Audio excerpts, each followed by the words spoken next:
we'll start with Sukanya ma'am. So Sukanya ma'am, I'm going to pin you so that everybody can see you as we chat. Scary. Okay, so I'll start by introducing Sukanya ma'am. I think she has been a scientist and she has been a science educator for many, many years. She's currently a visiting faculty or a faculty at Indian Statistical Institute in Bangalore, where she teaches graduate students.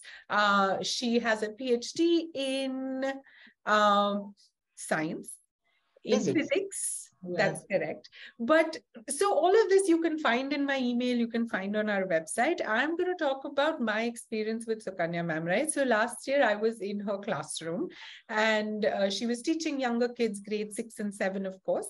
And the kids were doing this experiment on, they were trying to transfer water. They had water in one cup, and then they were trying to transfer that water into another bowl. And they had put these tissue papers to use as a medium to transport the water. And all of the kids were trying to predict, like all scientists do, right? How long is it going to take for the water to transfer from this bowl into the other bowl using the tissue paper medium that they had used? And kids were all like, 40 seconds, 30 seconds, 1 minute, 2 minutes. They had a range of predictions. And Sukanya ma'am was like, all right, let's observe, like all scientists do. Again, let's observe. And the kids are watching and they're watching and they're watching. And, that water isn't exactly transitioning. 40 seconds are over, 50 seconds are over, 1 minute is over. And the kids started keeping time, of course. And eventually, when the first drop of water fell onto the other side, that excitement is something that I cannot, I don't know how to describe it in words. It took 45 minutes. Exactly. It took 45 minutes and they waited for that long. It was a long time. Yeah. And it's just, we have a picture of that moment and I still don't think it captures the excitement, the joy, the curiosity that children brought into that moment and how Sukanya ma'am sort of set up that entire moment for them, right? And then immediately they were like, oh, how fast is the next drop going to fall now? Is it going to be in 10 seconds? Is it going to take 40 more minutes? And that went on and kids were engaged throughout. And then they had so many more questions from what if we used a different type of paper? What if we used cloth? And all sorts of questions. So it was, that for me is Sukanya ma'am and her class. And I have seen her create that kind of curiosity, engagement, joy, and that scientific thinking attitude with teachers as much as children. I've been in her class when she's teaching teachers and it's the same. So that, for me, that is who Sukanya ma'am is, and that is the introduction I would share about you. But I'll hand it over to you, Sukanya ma'am, to one, just introduce yourself and share. I want to know what makes you so passionate about science education. While you've been, you're a faculty at some of the most prestigious institutes in India and outside of India, what makes you so passionate about science education for younger kids? Okay, thank you for the introduction, Sapna. So, I'm a physicist. I'm a theoretical physicist, and I did my PhD from the University of Maryland many, many years ago. And since then, I've been in a postdoc in several research institutes. And then I'm teaching physics in ISI Bangalore, Indian Statistical Institute, to these very advanced undergraduate math program students. So that's also a very rewarding experience. However, I've been interested I love science. I'm very, very passionate about science. I'm passionate about communicating science. And of course, I've been teaching at various levels, undergraduate, graduate, PhD students, etc. But there is a difference. I mean, several years ago, we built myself and two other partners had an organization called Curiosity Science Education, which I am no longer a part of, but so that focused on, again, working with middle school children. So that's where then we work with several groups of various, a large spectrum, starting from urban middle school children to tribal children, underprivileged children. So it gave a completely, and again, I'm a theoretical physicist and I didn't like to enter the lab. I've been doing like pen and paper calculations, but this, for the first time, gave me an idea of, how children, young children really love hands-on work, and how through that they can be introduced to, at a very young age, to the scientific process, which they are not really getting in school. And there is something really rewarding about working with this middle school level children, because they come with no preconceived notions. They don't know the words, they don't know the jargon, they don't know what gravity is, they don't know what surface tension is, and they're fearless. They're really curious and fearless. You give them a problem, they're trying to figure it out using, just whatever sense and senses and their own logic, which I find extremely refreshing. And not only that, since I've been doing science for such a long time, um, you take a lot of things for granted. You don't think about them anymore. You just, that's a part of you. You don't question that anymore. But I'm telling you, from every camp I do, from these, 6, 7 grade children, every time I learn something, because every time they ask a question that I have not really thought about. Every time doing an experiment gives you surprises. Every camp, I can give you many examples. They observe something which is, sort of off the beaten path, and we try to, and the way I run my classes, there is a plan. I have a plan, but it is always flexible. It's always centered around student questions. So if they observe something and they get excited about it, so I try to, work around and change the course to accommodate that.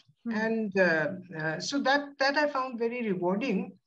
And so it's been a great journey. I've been working with GenWise for several years now, and have done several of these summer camps, working with younger children. And as Sapna was saying, that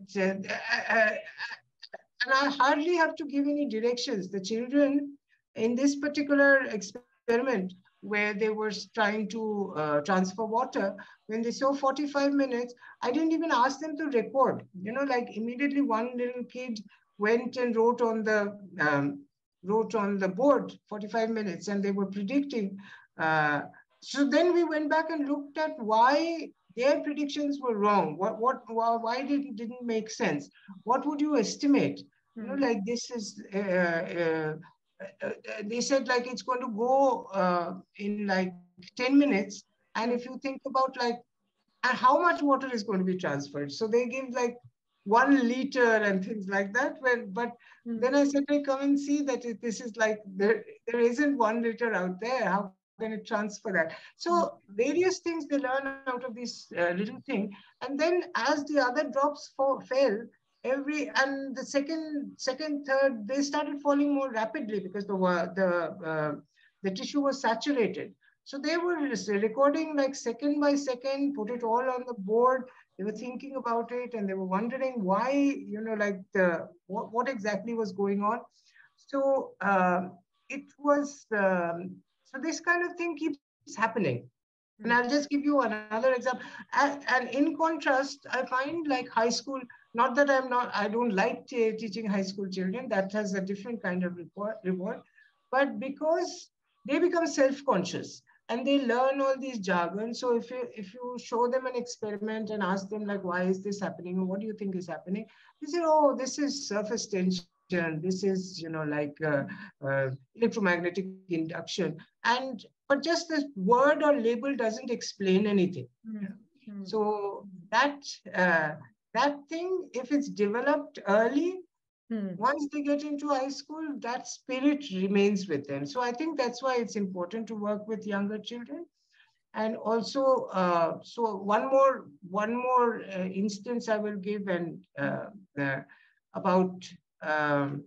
So we were doing one experiment where you take a wire and put it in a all in safe environment, put it in a flame, and how hot it gets, and then you get double it, change the thickness, how that makes a difference.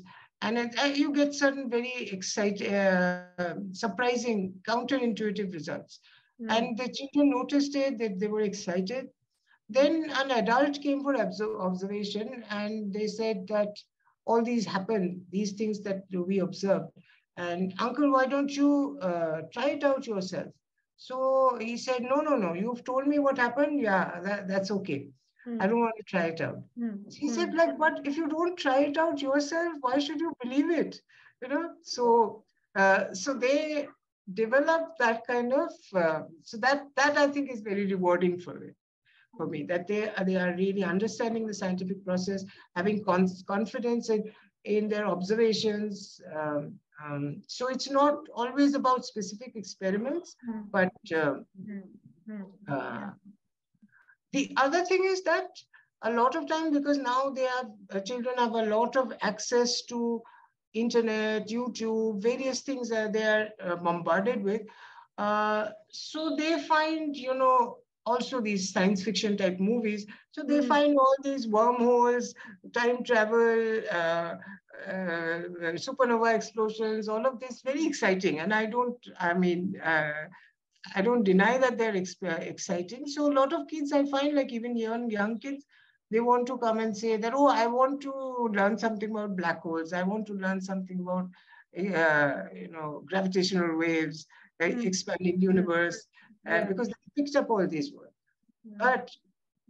But what they're neglecting in this culture, what they're neglecting, that there is plenty of science all around you with very low cost equipment that is still not understood, and there's a lot to learn from it. So that is something I like to emphasize. And even in this summer camp, like I would like to work with air and water, something that we see all the time around here. And if you think that there's nothing to learn from it, I want to show how wrong you are. Yeah. Thank you, Sukanya ma'am, for that. So I'm going to take some digressions from a lot of the things that you shared, but I think what I'm curious about is what got you fascinated into science and physics? Growing up, was there like a one instance? Were there, what got you to develop this sort of curiosity, this interest in science and physics? See, it's very hard to, it's hard to say that, because I had, first of all, I had this was a long time back, so I have a role model, in the sense my mother was a physicist, and she was the first woman to get a PhD in physics from, I think probably in India. So definitely from Calcutta University, but so I knew that, there was, at home, there was that atmosphere, but I was equally pulled towards the humanities. I love literature. But I think, like, I had a very, very inspiring high school teacher. I think that made a big difference. And I was more fascinated with the connection of mathematics and physics, really. So I loved mathematics also, but the fact that you could understand the physical world with mathematics, with mathematical models, that fascinated me a lot. So I was not so much into experiment before, I must admit. So that came to me only with the children. So, and then, so I had some very inspiring teachers, and just, I think, realizing that the physical world can be understood in these terms, was very, very exciting for me. Wow. Yeah, I'm thinking, did I have any of those instances growing up? I don't think I could take a step back to think right now, but it's making me think about that. I think the other thing you were mentioning was around the scientific attitude that the kids develop through the course and through engaging with various experiments. Can you elaborate some more? Like, as you were talking, some of the words that were standing out to me is one, just the curiosity that I think kids are innately curious. Somewhere along the way, they lose it, but this kind of helps them again bring back that curiosity and the questions that they ask, and automatically some of the things they started doing, from observing to taking down data, collecting data, writing it down, all of that. So can you share a little more around like the scientific attitude that you were sharing about? Yeah, so I believe that kids always have an innate curiosity, but sometimes you need a little bit of direction, in the sense that, for example, I used to do this experiment on acids and bases, where they may do this homemade indicator with, I think, red cabbage, and you test various substances with it, right? And so they got all excited. Acids turn pink and bases turn blue and all that. But they tried out various things. But then, they get so excited and say, let's mix everything together and see what color it becomes, So, and that is, at one point, you have to step in and say that, this is not a controlled experiment. Correct. Yeah, it becomes a peculiar color, but so what? What do you learn from it? So the fact that you have to vary one parameter at a time, have a control over it, and do things systematically, and there is a joy in it. So I think I like to take them through that process of they discover it themselves, sort of by questioning, and also peer learning, because they work in groups, and where they share ideas. They present their ideas, how to present your results with precision, so that communicate lucidly, and also to take criticism from your peers, criticize. So it's like a mini research environment, in the sense that you want to criticize other people's works, your work gets criticized, but all in a civil manner, like so. So when somebody is presenting something, so I see like a lot of kids, when they're presenting it, so the other group says, but you didn't try this out. How do you know this is true? All that is very valuable. So not only is it they're doing it in isolation, they're doing this in a group where they're just observing carefully itself is a training. When, for example, I'd ask them to just observe a glass of water, and what can you say about it? And so then, and you're not allowed to touch it. You're not allowed to do. So initially they said, when you freeze it, it becomes ice. I said, how do you know? You haven't done it. Like you're just given a glass of water. So just going through these exercises and building up on them, how to, what measurements mean, how estimation is important, in the sense that you don't make wild guesses, you make controlled, estimated guesses. You sort of anticipate. There will be certain surprises in your experiment, but you have to have some idea of what you're going to get. If you have 250 ml of water, you can't expect like 1 liter to be transferred. Then I had them once estimate their body density. So then you have to think of yourself as a box, because you cannot measure it. Measuring volume is hard. And then to see that the fact that it's less than water, which is, and that's why you float. Most people can float naturally. Yeah. But you can actually do that in a rough calculation. So from various angles to see these things. And as I said, that things that seem apparently very trivial, the thing is something that's very familiar. There is a lot of science in it. So I want to really emphasize that point. Yes. Yeah. Because even at a graduate student level, I've seen like they're very fascinated with highly theoretical, fundamental research. But when I was a graduate student, I spent a year in Cornell, and once I heard this talk by he's a Nobel laureate, Pierre Dijen. He's a condensed matter physicist. And the talk was entirely on wetting surfaces, how surfaces get wet. And it seems it would, on the surface of it, somebody wants to do the expansion of the universe versus how surfaces get wet. That seemed to be a very mundane, almost useless problem. But there's so much complexity in it.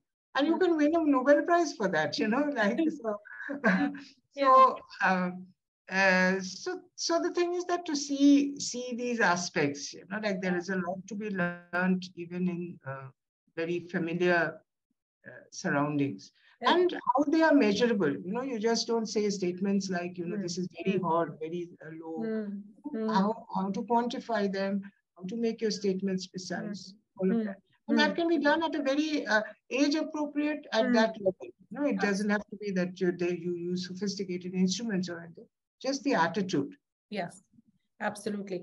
Thank you for that, Sukanya ma'am. So a few of the words that I'm taking away as you were sharing in terms of what are some of these core sort of scientific attributes or attitudes that kids will be developing through the course in various different ways through the experiments they do is around. One is just observing so carefully, taking notes, being able to be precise in your data, not just in collecting your data, but also in terms of presenting your data, being able to make, sensible estimates. And also, while expecting some surprises, having some rationale, some theory as to why that happened or what could have been the possible reason for that. Questioning, questioning and being curious about the world around them, just the air and water, as you said, the air and water that is around us all the time, being curious about that. Sukanya ma'am is frozen. Can you hear me, Sukanya ma'am? Are you? Can you hear me? Okay. Yes. Okay. Let me turn off my video. There is something wrong with it. Yeah. Okay, let's see. How do I stop video? Yeah. Okay, I think it's fixed now. It's fixed. Now it became okay. Yeah. Yes. There's some bug in my thing which I don't understand. I don't know how to fix it. I don't even know how to explain this problem, because when the guy who comes to fix it, it doesn't happen. So yes. Now we have a recording that you could share. So thank you for sort of that, lovely sort of explanation with examples. What I'm going to do is for folks, you can, if you have questions, Sukanya ma'am is going to be teaching the Fun with Science and Math course this summer.